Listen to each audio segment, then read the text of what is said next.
Welcome to a new edition of the Neon Jazz interview series with jazz vibraphonist and composer Joel Ross. We caught up with him at the end of October to talk about his latest 2020 CD, Who Are You?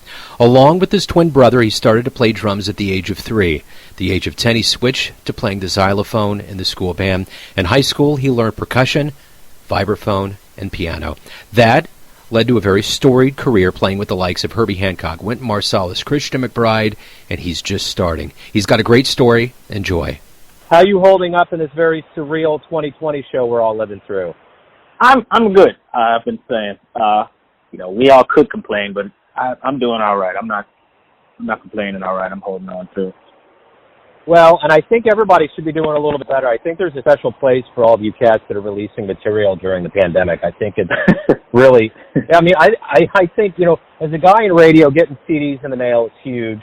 And as a public, for us to not feel like we've lost touch with reality, I think it's great to have this music. I think it's great to have something that is artistically new and relevant. So talk to me a little bit about your latest album, Who Are You? Yeah, we recorded it this past December, actually, and it's really just same as the first record, just a snapshot into what the group has been doing, and it's really a culmination of the work that we've been putting in since the release of Kingmaker. We've had a lot more chances to perform and a lot of playing opportunities, so we've been working on a lot of different ideas with the group and a lot more focus on the way that we interact as a group and different compositions and things. So this album was just, we were on the road a lot, and we went to the studio, and basically I did my best to try to recreate what it is that we do when we perform live. What does this mean for this to come out during a pandemic? I mean, we have all of these other things that are going on, but that's taken precedence. What's your feeling on that? I feel like it is representative of just that the arts will continue. This is a trying time, but I speak for myself, but I think a lot of artists would agree that we have to keep creating, and we have to keep putting out, because this is our form of expression. So this is purely just how we will continue to go on and move forward. So you have a twin brother. You both played the drums, so you probably drove everybody crazy growing up, huh? Yeah, you could say that. So now that you look back on having a twin and having that kind of relationship, did that push you in a different way? Do you feel like you matured musically faster? I think so. My brother was always, as a twin, you just get so used to having somebody right there with you. But he was always the better drummer, and that was always a form of inspiration for me. It just kept pushing me. And as we got older and I moved to the vibes and other instruments, we were always there. He was always there to bounce our musical ideas off of and practice our different things. And I think he really helped strengthen my musical vision. So, what was it about the vibes that brought you in? I know what I love about it, and I think people that love the vibes, there's a special relationship. What was it that made you make that leap into that instrument? Well, truthfully, my brother is the one who made me make the leap. My brother and I, in Chicago, there are these all-city bands, and so in our elementary school, I was playing percussion, playing xylophone and marimba and stuff. But we auditioned for these all-city bands, and in the concert band, I got in for percussion. But for the jazz band, we never played jazz before, but we grew up playing drums in the church. So we both auditioned on drums for that, and the instructor suggested that I also play vibraphone since I was playing percussion in concert band. And originally, I didn't want to do that. I wanted to play drums, but at the insisting of the teacher and my father, they insisted that I play the vibraphone. And over time, I certainly developed a relationship with it. And what I like the most about it is that it is a mix between the drums and the piano.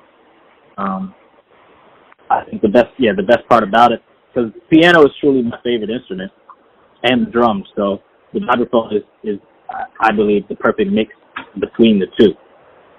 You know, living in Kansas City, Chicago was always kind of an easier exodus, and I always see it as like a smaller version of New York. What was it like to be born and raised? And I mean, Chicago's one of my favorite towns on the whole planet. What was it like to grow up there? It was nice. It's soulful. I mean, I grew up in the church, so there's that sound and that community and that culture is ingrained in everything that I do. But also, there's a certain blues sound that is in Chicago. I mean, and then there's the avant-garde, the AACM, that whole scene. I didn't even spend a lot of time with that growing up, but as I'm older now and performing more and traveling more, when I come back home, I'm meeting all these other musicians and learning more about it. So there are so many different facets of music and facets of people that I'm exposed to and that I was exposed to that really went into my musical creativity. What was the first live jazz show you saw that made you, man, this is something I'd like to do with my life? Ooh. First live jazz show, I can't even remember. I think one of the first shows that I can remember, like the first show that left me walking away a little confused, was seeing, it was my freshman year of college, and I was at the Monterey Jazz Festival in California, and I went to see the Wayne Shorter Quartet. What they were playing, I didn't fully understand. You know, everything up to that point I had been working with was more or less coming from a traditional vein, and once I Wayne, I didn't understand what was happening, but that inspired me to like learn what it is and figure it out, and led me to continue to listen more and try to understand that sort of dialect of the music. You know, I think all, you know, music is a language, but all these different, I don't want to say styles because I don't like to put anything in a box, but all these different ways that people are playing are simply different dialects of the music. And so I was just really determined to understand what they were saying and how they were communicating. You know, over the years, you learned from Stephon Harris, you've toured with Marquise Hill, you've been around Herbie and Christian and Gerald Clayton, a lot of cats. What have you learned from all of these legends and luminaries that have helped you when you're on stage teaching young musicians? How to lead a band is one big thing, and not lead a band in the sense of telling people what to do, but how to create an environment that is best suitable for creating music with other people.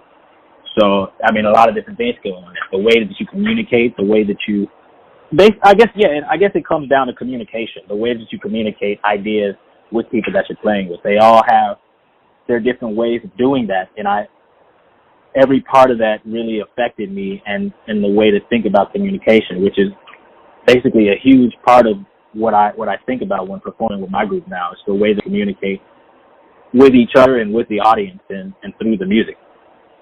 You know, the one thing about jazz throughout time is that it's always survived through adversity. It's been this medium that's truly improv, kind of like what we're living through with COVID right now.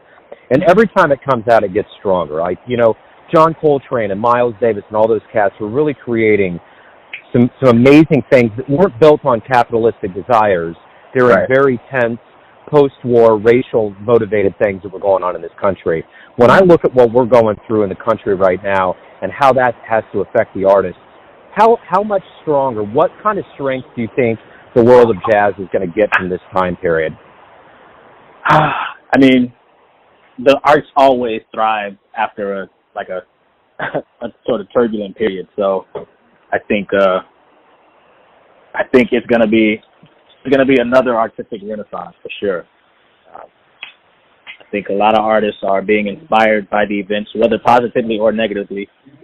They're being largely inspired by the events of the time, and that will lead to different expressions from a lot of different people.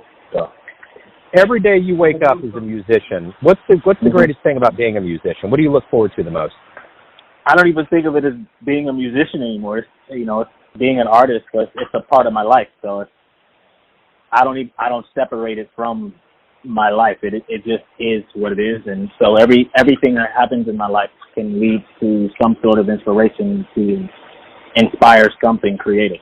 I just try to remain open to everything, whether it be musically or whether it be in conversation That's the point I try to do is just to remain open to all facets of life. So when we do get past COVID and the musician gets back on the bandstand and the crowd returns, what do you hope we all collectively get from this absence of live music? Just a deeper appreciation. I think, especially for musicians, the fact that we spent so long not being able to create music with each other, when we are getting together now for these gigs that are popping up now, there is a deeper appreciation for the music we're making with each other. And I think the same will happen once we're able to gather again in large audiences. There will just be, in general, a deeper appreciation for the music, which hopefully will lead to, better pay and better performance opportunities and things of that nature. So everyone has a perception of you, your family, your friends, your fans, that you're the one living your life. Who do you think you are? I guess I'm a student of life, and I'm an explorer. I like to learn, and I like to experiment and try different things. And so I'm some sort of scientist or I'm an artist. I'm just an artist. Joel, thanks for taking a minute out for Neon Jazz today, man. Good luck with the album. Stay safe out there. Thank you so much. Likewise. Thanks for listening and tuning in to another Neon Jazz interview, where we give you a bit of insight into the finest cats in New York City, Chicago, Kansas City, and spots all over the world, giving fans all that jazz. And thanks to Joel for his time, music, and story. If you want to hear more interviews, go to Famous Interviews with Joe Davino in the iTunes Store. Visit neonjazz at youtube.com, and for everything Neon Jazz all the time, go to the neonjazz.blogspot.com. Until next time, enjoy the jazz, my friends.